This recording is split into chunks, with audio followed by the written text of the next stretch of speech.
Okay, Michael, let's go!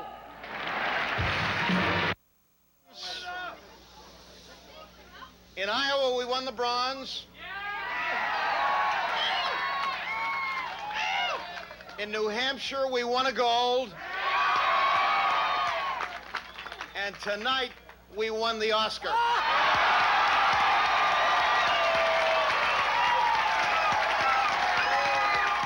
It is so nice to have Olympia Dukakis back in our studios. How are you? Fine. It is good to see you. Did you know he was going to do that in New York? No. No? You mean say the thing about we got the bronze, the gold? No, it didn't. So it really surprised you. Yeah, it was really great. That is great. And you know, there's such irony in the fact that both of you are having such great success at this time, and you can support each other. I mean, that must feel very good. It does.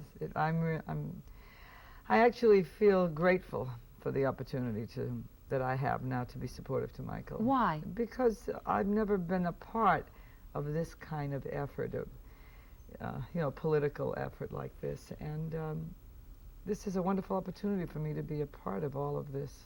You know, it's interesting when reading about you, Olympia. Your dad went to law school, and then the Depression hit, and he could never really practice law. There's a reverse irony in that, in a way, in terms of his own success. So you grew up with great values, but not a lot of money, not a lot of those kinds of things, right?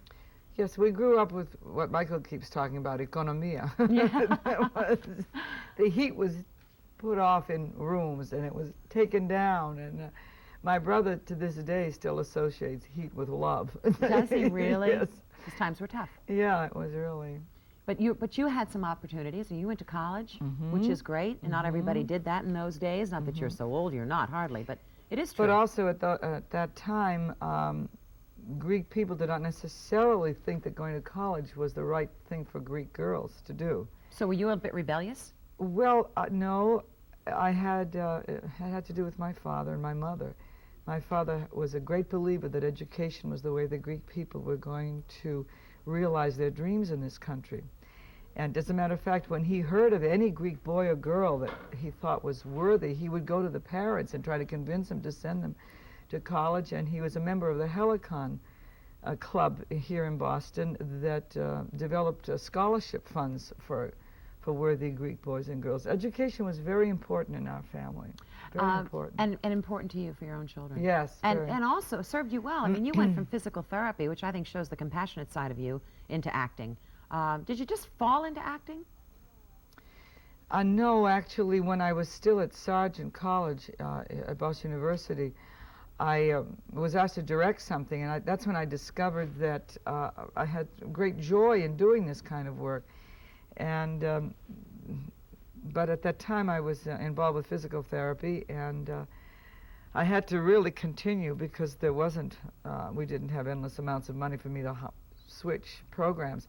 So I got a scholarship from the National Foundation of Metaparalysis, and I finished school, and I went out and I worked, and I saved my money, and I went back to college and into the master's program, fine arts program at Boston University. Isn't that great? So Massachusetts has served you well then. Oh, yes. Also, that kind of a background, when Louis, your husband, had an accident and you had to really be the primary supporter, was it as difficult for you as it might have been had you grown up with a lot of means? I mean, were you prepared for this in a way, to pick up the pieces? Well, I'll tell you, my parents prepared me for one thing: work.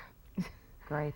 People say to me, well, how do you understand what's happening with you and Michael? And I say, well, we're not afraid to work hard. Yeah. And long hours and much commitment. And that's, I think, how, if you ask me how I was prepared, it was that it was very clear to me early on that you had to really work hard.